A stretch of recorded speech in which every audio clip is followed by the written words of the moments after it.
খবর 24 সাথে আপনাকে স্বাগত। নতুন নতুন খবর জানার জন্য আমাদের চ্যানেলে চোখ রাখুন।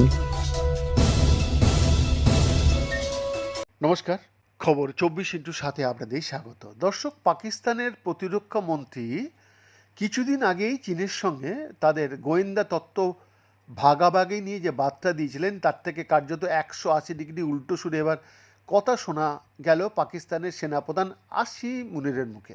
সদ্য অপারেশন সিঁদুরের সময় পাকিস্তানের সঙ্গে তুরস্ক আর চীনের আঁতাতের কথা তুলে ধরেছে দিল্লি, আর সেই পর্দাফাশ হতেই এবার খুললেন মুনির মুখ। ভারতের তরফে সেনা স্টাফের ডেপুটি চিফ রাহুল সিং বলেন, আমাদের সামনে একটা সীমানা ছিল, প্রতিপক্ষ ছিল দুজন, আসলে তিনজন। পাকিস্তানই সামনে ছিল, তাদের সব রকম সাহায্য করছিল চীন, এক্ষেত্রে 3 নম্বর দেশ হিসাবে তুরস্কের কথা উঠে আসে।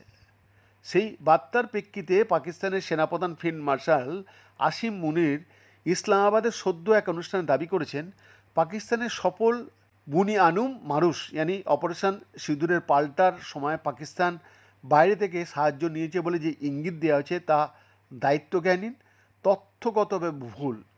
এটি প্রতিফলিত করেছে যে আমাদের দেশের ক্ষমতা প্রতিষ্ঠানিকতাকে অমান্য করার ক্রমাগত ইচ্ছাকে। ইসলামাবাদের প্রতিরক্ষা বিশ্ববিদ্যালয়ের ওই বক্তব্য রাখার সময় আসিম মুনিরের কণ্ঠে ফের ভারত বিরোধিতা উঠে এসছে। তার অভিযোগ, দুটি দেশের সেনা সংঘাতের মধ্যে বাইরের দেশগুলিকে টানা হচ্ছে।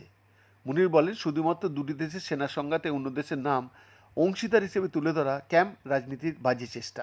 এবার দেখা যাক পাকিস্তানের প্রতিরক্ষা মন্ত্রী আসিফ খোয়াজা কিছুদিন আগে কী বলেছিলেন। আসিফ খোয়াজা আরব নিউজকে সাক্ষাৎকারে জানিয়েছিলেন, বর্তমানে যে কোনো বন্ধু দেশ তার স্যাটেলাইট থেকে পাওয়া তথ্য বা অন্যরকম মাধ্যম থেকে পাওয়া তথ্য ভাগ করে নেওয়ার যে ব্যাপারটা, তা কিন্তু খুব সাধারণ।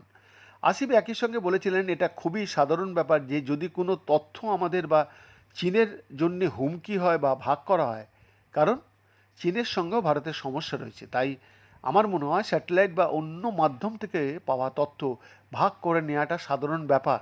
ভারতীয় সেনার তরফে শীর্ষকর্তা রাহুল সিং 3 দিন আগেই বলেছিলেন, যখন ডিজিএমও স্তরেও আলোচনা হয়েছিল, তখন পাকিস্তান আসলে বলেছিল যে আমরা জানি আপনার গুরুত্বপূর্ণ ভেক্টরটি প্রস্তুত এবং এটি পদক্ষেপের জন্য প্রস্তুত। আমি আপনাকে অনুরোধ করব এটি প্রত্যাহার করুন। তারা চীন থেকে সরাসরি ইনপুট পাচ্ছিল। এদিকে ইসলামাবাদে আজকের বক্তব্য পাকিস্তানের সেনাপ্রধানের কণ্ঠে ভারতের প্রতি পাল্টা হুঁশিয়ারিও আসে। তিনি বলেন, পরবর্তী পদক্ষেপে যদি কোনো জনবহুল কেন্দ্র, সেনাঘাঁটি, আর্থিক কেন্দ্র, বন্দরকে আঘাত করা হয় ভারতের তরফ থেকে, তখন আমরা উপযুক্তর থেকে বেশি জবাব দেব। উল্লেখ্য, অপারেশন সিঁদুরে পাকিস্তানের ভেতরেই 9টা জঙ্গি ঘাঁটি গুড়িয়ে দিয়েছে ভারত।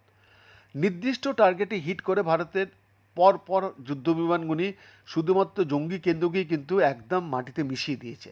পরবর্তীতে পাকিস্তানের নূর খান এয়ারবেস সহ এক ছাঁক বায়ুসেনা ঘাঁটিতে ভারতীয় সেনার মিসাইল কিন্তু আছড়েও পড়েছিল। বৈদ্যনাথ দাসের রিপোর্ট, খবর 24/7।